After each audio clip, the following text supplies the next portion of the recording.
First up, let me just confess that I'm not a huge fan of overblown car chases, smash 'em up scenes and boys in their big exploding toys. Mad Max Fury Road has all of that and more, and I don't care.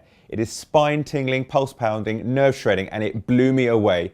This is how you make an action film, folks.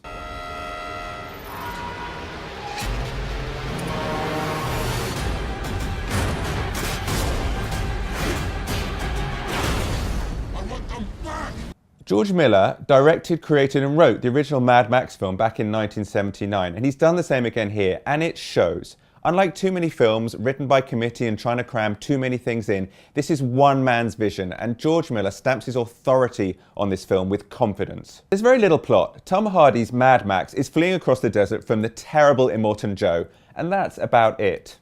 It's not based on a graphic novel, but the very sparse dialogue and incredibly vivid imagery say it all. That's all you need. Oh, what a day! What a lovely day! Visually, there are so many beautiful images to enjoy. White painted orphans with blacked out eyes, a truck explodes inside an immense sandstorm and sets the whole thing on fire. There are spooky creatures on stilts silhouetted against the haunting backdrop of a marshland. There's even a guy playing an electric guitar on the front of a giant truck with huge amps behind him. It's insane and it's fantastic. As the world fell, each of us in our own way was broken. It was hard to know who was more crazy. Me or everyone else. It's breathtaking and it's bonkers and it's brilliant, and most importantly, it makes sense. There's a fundamental sense of belief and conviction from the film, from the writing, from the actors, and so we believe it also.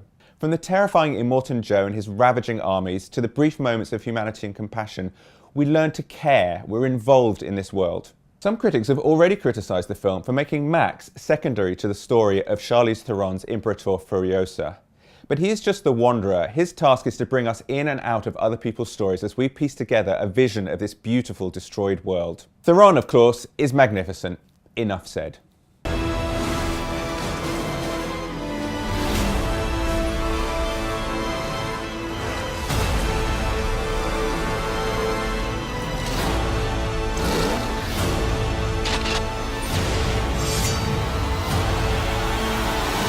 Rosie Huntington-Whiteley, however, and her group of fleeing wives are almost laughable when they first appear.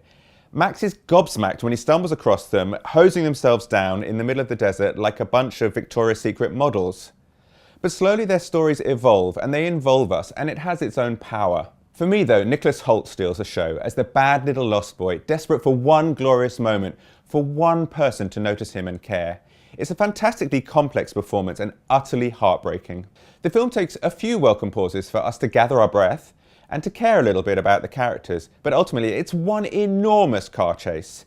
And yet, it's not derivative, it's not repetitive, and importantly, it's not muddled. There's a very clear vision, it's expertly choreographed, and it is beautifully filmed. The film is a revved up hell of a ride, and I give it a rip-roaring 5 stars.